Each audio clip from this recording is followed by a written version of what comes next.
Hello, beautiful souls, and welcome back to the vlog series, The Narcissist Declassified. And I'm this channel's host, Claudia Cauterucci. I'm a psychotherapist in Washington, D.C., and I am an author. And I talk about the dynamics between empaths and narcissists, and I talk about narcissism a lot.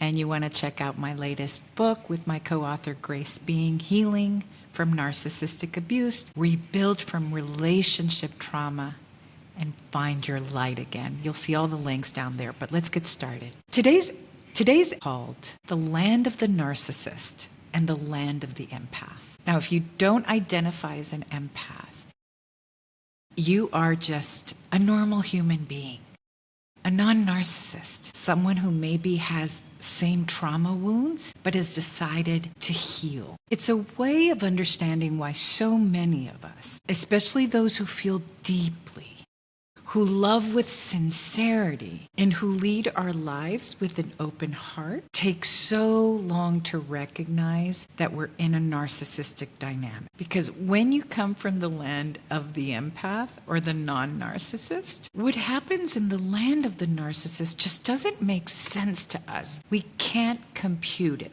Our psychological, spiritual, and emotional operating systems don't have that code. Let me explain why. By the time we do realize what's happening, we're often really deep inside of the system dynamics. Generally, the markers are that we feel depleted, doubting ourselves, completely out of balance, and trying to fix something that was never designed to be mutual in the first place, because reciprocity and mutuality are part of humanity's operating system. That's not what's happening. So let's start with the land of the empath or the non-narcissist. You choose. I'll be using the word empath a lot, but if you're not an empath, maybe you know that you're a human who's a little bit more emotionally literate. In the land of the non-narcissist or the empath, people operate on a few core principles. Let's say it's customary and traditional in this land to be welcoming and generally assume that others have good intentions. We might be self-reflecting when there's conflict. We might ask ourselves, what is my part of that conflict? That is actually really core. Like, what's my part in this? One of the values is fairness, mutuality, and communicating. There's a general belief that accountability, taking responsibility for your actions, leads to repair. And by the way, the belief that repairing where we've done wrong, saying I'm sorry, and following it with action is a really important part of this land, is to say, we really messed up there. I really messed up. So I'm going to make amends for it. In this land, you care about what others feel. You think, if I act like this, how will that person feel? How will that child feel? How will that person on the elevator feel? In this land, the folks are hardwired for harmony and are constantly trying to restore peace. So this operating system of like, how do I make the environment better for all of us, for this group, for this collective to live better so that we can all get along better so that there is more harmony. Service and generosity are extensions of love, for sure, but of just being human, right? I'll open the door, I'll offer the chair, I'll provide help, sometimes even when it's not asked for. Care is really the cornerstone of this land, of this society, because folks understand that without care, without hospitals and kindergartens and schools and support animals, without care, we can't survive as a species. If we're not helping each other heal from a broken bone to a broken heart, if we're not there supporting our healing, our species not only can't evolve, but it can't survive. So I want you to picture everyday examples of that. Think of an airport with people waiting with flowers and signs, right? In that land, you welcome. You might even think of villagers on canoes, like going up to the boats with flowers and fruits, welcoming people who are coming from the boats. You might think of someone who looks lost, maybe someone who is from another country, from another land, and looks lost, and you might approach them and say, "Can I be helpful to you?" And they might say, "I don't know how to get here." And you offer, you might see an elder of the community get on the bus, or maybe someone who's pregnant, maybe 8 or 9 months pregnant. And you might be the person who gets up from your seat. Again, without knowing each other. These do not require knowing each other. This is just part of the standard and customary principles and values of this land. You get up and you offer the seat. Someone loses their job, you might offer them a meal or grocery shopping for them. This is symbolic about how empaths, but I think just humanity, humans from most countries of the world, approach relationships. You're offered a meal, you're invited into a home, and it tends to be open and giving. The idea here is the desire to build connection. This is the caveat. This same openness, it's what makes the people from this land vulnerable to what they can't conceive of, which is people who are not operating by the same human rules. It just doesn't fit. In the land of the narcissist, just think of two different lands. The customs are very different. This is a place defined by hierarchy based on dominance and control. So relationships are not partnerships, they're competitions, very aggressive competitions. The interactions between people are seen through the lens of superior-inferior dynamics. There's really not much else. You're either superior to people or inferior, and hence the competition. Very aggressive competition. The unspoken question in this land isn't how can I connect, but how can you serve me? Empathy is seen as sort of a weakness, a place to enter. So in the land of the narcissist, what you scan is where are the weaknesses, which means where can I come in and take. Kindness is seen like, oh, that's a weakness. They're kind. They don't know. They're naive. So I'm going to get in that way. Apologies are seen, are noted, and also seen as leverage. Oh, you're willing to say that you're wrong, i.e., translation, you're willing to say that you're lesser than me, because that's what apologies are seen as, a way of being less than. And love is hard to really touch, so it becomes very performative. And what you must know in the land of the narcissist, they study this really, really well. They study this script. They know how to perform at love, because what they've done is they've studied the weaknesses.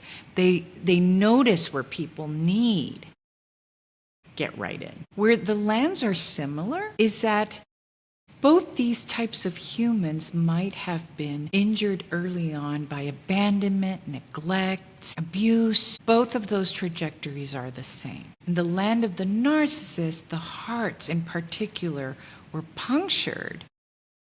And that's what we clinically call the narcissistic wound. The difference between those two lands is that the land of the non-narcissists are driven or wanting or reflecting upon how do they heal to create a harmonious environment inside themselves and inside others, especially when they see that these wounds create conflict in relationships, in parenting, at work. They start to say, how is this me? And healing, they are driven. There's an urge to want to heal. In the land of the narcissist, this type of injury creates like a big gaping hole. It's a psychic hole, and it's a place of unbearable emptiness because it never fills. And so in that hole, there's a lot of shame, like, why can't this hole be filled? And there's a fear of being insignificant, because the fear is, if you see me on the inside, what you'll see is emptiness. And so the impetus or the urge to go inside to heal, no way. And that's a huge distinction But what's left remaining is this big hole that has this constant need to be filled, although it never gets filled because there's no healing. There's no cauterizing of the wound. See, in this land, if you go out and you heal, you cauterize the wound. You can heal, you can scar it and create new things. Over here, that hole is never healed and therefore always needs more and more and more and more and more to try and fill it with no attempt at healing. So instead of healing the wound, they cover it. They mask it, mask after mask after mask, after situation, lots of moving from one situation to another. You saw last episode, like moving from one person to another, from one system to another. Where literally can I find ways to keep filling myself and people to fill myself? So they start building outside of themselves, right? The building isn't inside, it's outside with tons of masks, usually a mask of superiority, because that's not really how they're feeling on the inside. And it protects against this terrible wound of feeling small and unworthy, which, by the way, is a wound that all of us have on any land. We feel small and we feel unworthy. In this land, though, we start to do the work of what makes me feel worthy? How do I heal myself and come back to self-love? So this hole can never be filled, and they spend their whole life trying to fill it.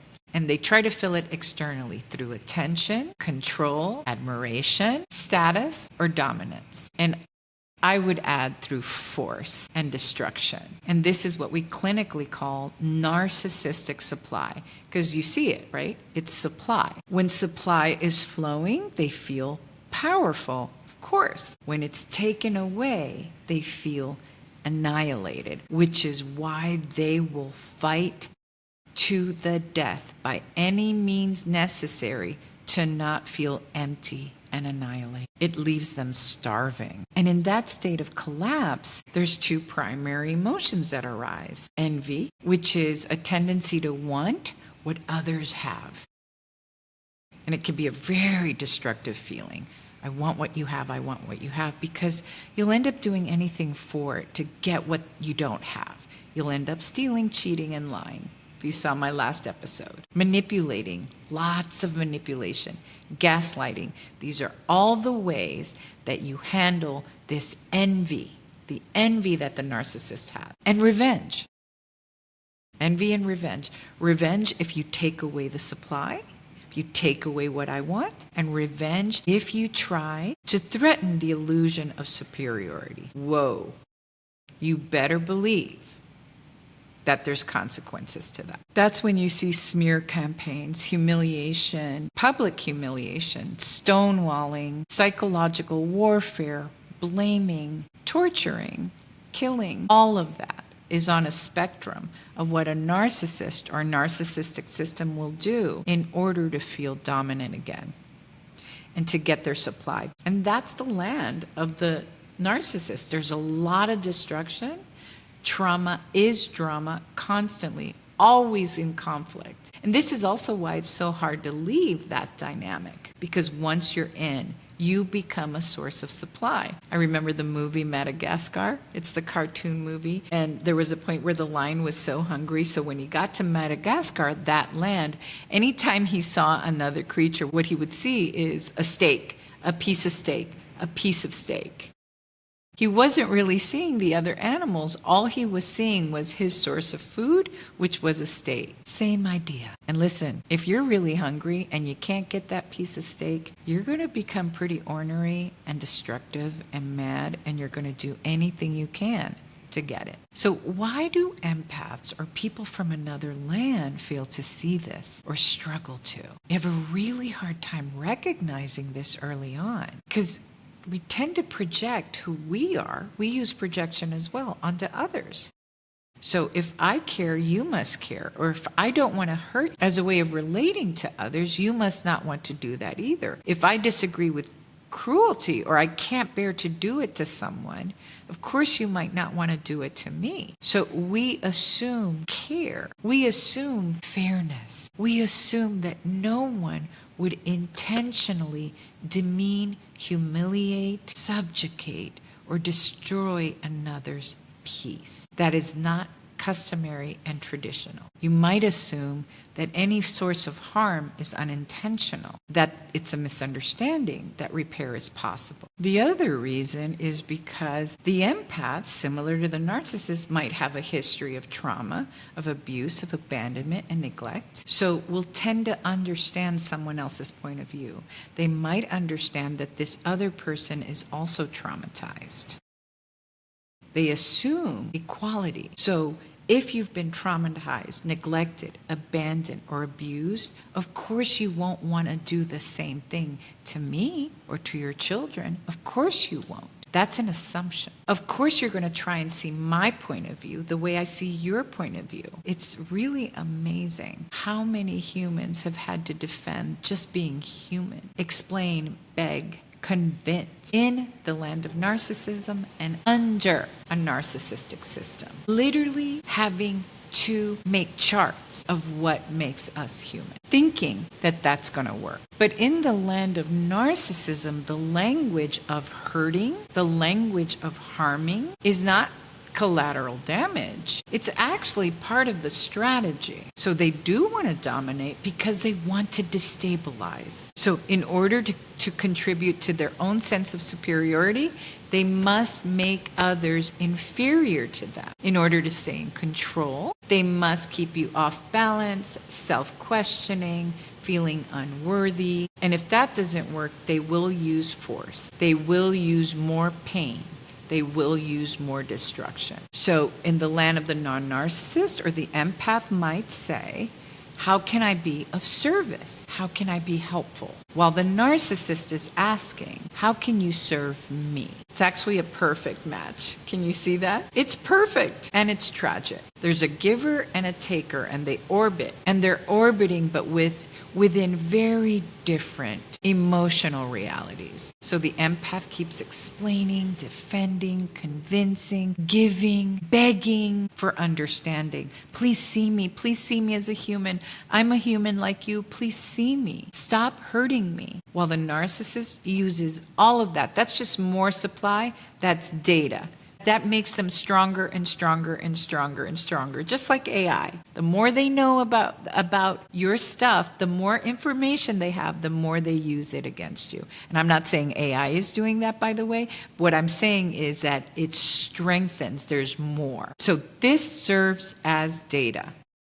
There's more information with which to hurt. And this is how gaslighting takes root, by the way. If there's enough questioning of what you know is true for you, of your own identity, until your nervous system just can't bear it anymore. And so what happens is like this addiction to their approval, always fighting for approval, always fighting to be seen is human. So this dynamic doesn't just live between two people. It lives in homes.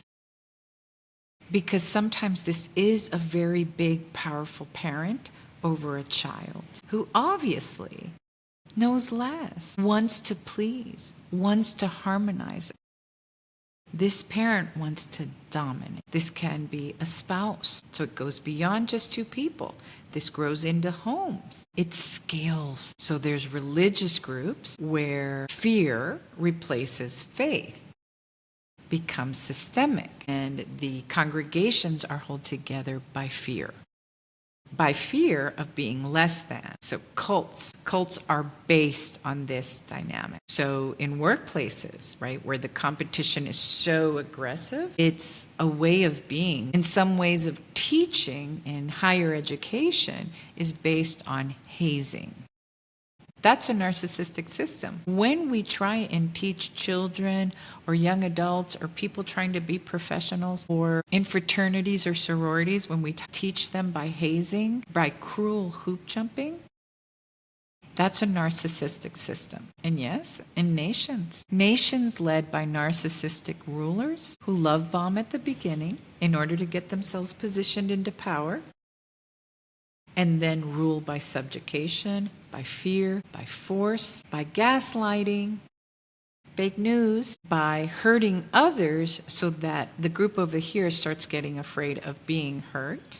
That happens. It happens in families. There's a divide and conquer strategy. The pattern is the same. You love bomb and you future fake. You say, this is what I'm promising to get people in. You begin to exploit and control to have power. And you use fear and manipulation to maintain obedience. Sex traffickers do this. Pedophiles do this. Cult leaders do this. And on and on and on for centuries.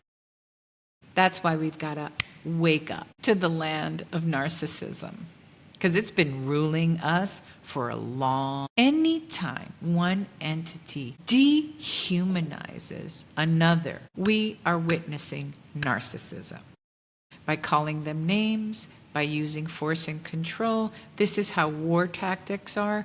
You start to dehumanize the people that we are warring against. It works. This is a system that works. It's not just a personality disorder. It's an energetic and systemic disease. It's an epidemic of disconnection, and beyond disconnection, of destruction.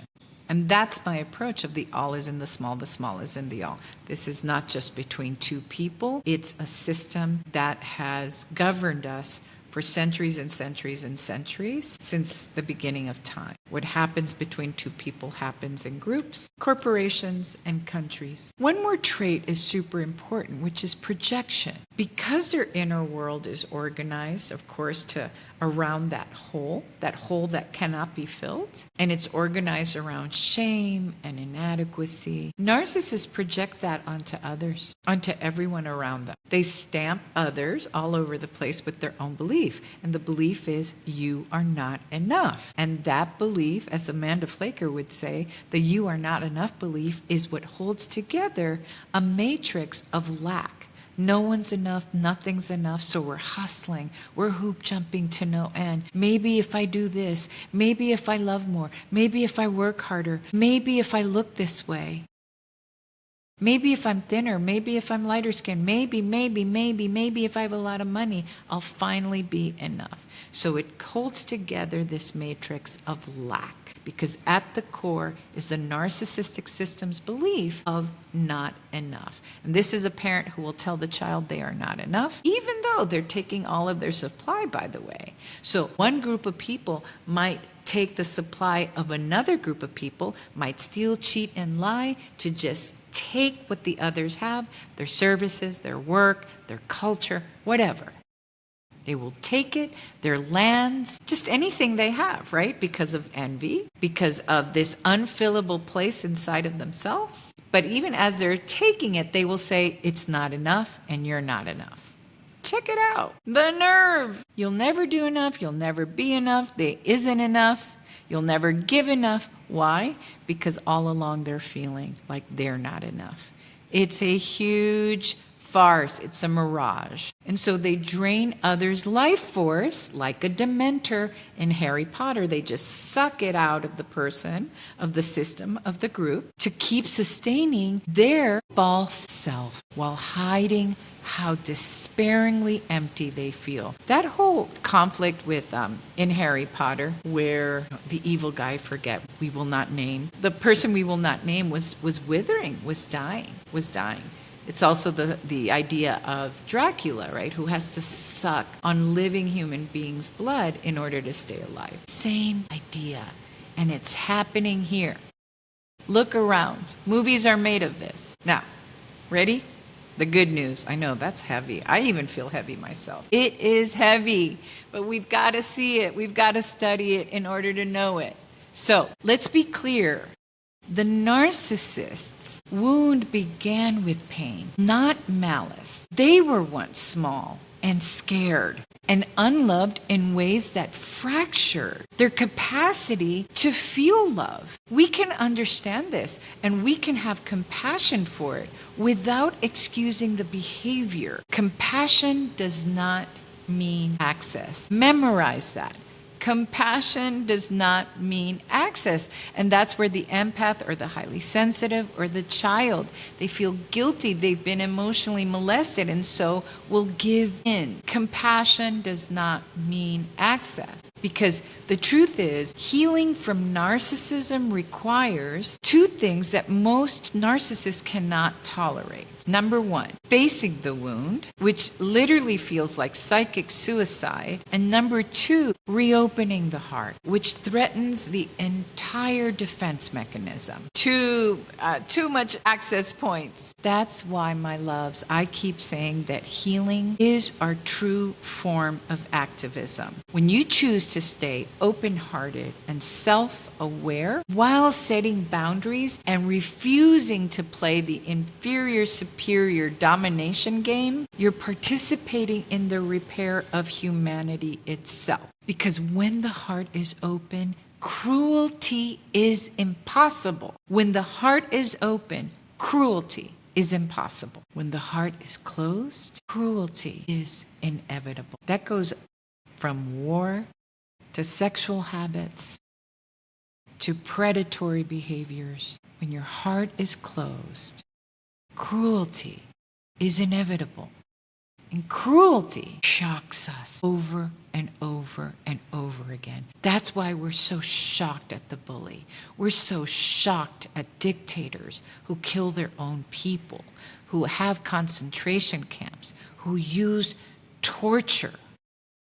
We're shocked. We're shocked at parents who beat their children, little tiny creatures. It's shocking. Rape is shocking. Why? Because when you have an open heart, you can't do it. You can't do it. In a land where care is normal, if your family cared and was about collaborating and not aggressive competition, and what I mean by that is like Hunger Games, right? It's like really trying to destroy another in order to feel good. Care is normal and the human heart stays alive, even when we've been hurt. The more you understand both lands, which is why I describe it this way, the less you'll take cruelty personally, which means you're not going to try and defend, explain, beg. Please see me as human. You're not going to fall into that trap. You're just going to know, hey, I know I'm human. I self-love. I make mistakes. I mess up. I repair. I care for others. I care for myself. But I'm not going to do all of this hoop jumping for you or for any system that tries to tell me that I'm not human. So the faster you'll recognize this blueprint, and it's not okay. That's how we detach if we can see it. That's how we heal from it, but also from any other wounds we bring from our childhood. And that's how we actually change the world and keep our species going. It's from the inside out. The inner journey, the outer world. So your form of activism, my love, is by healing. And remember, engagement is also activism. So like, share, comment. Let's get this algorithm of healing going. And again, we're pushing hard, but the more of you all over the planet, because we are a global humanity. We are a global community. Our home is the planet. We're not going to dehumanize each other and say, hey, you're so different from me. No, we are all here. So let's push that algorithm. Let's blow a kiss by sharing, liking, subscribing, and get this healing. Let's get the news out that we are no longer willing to participate under systems of narcissism. So find all the links below to the new YouTube channel, to the books, to all of this. The more you know, the more and prowess you will be. I'll see you in the next vlog.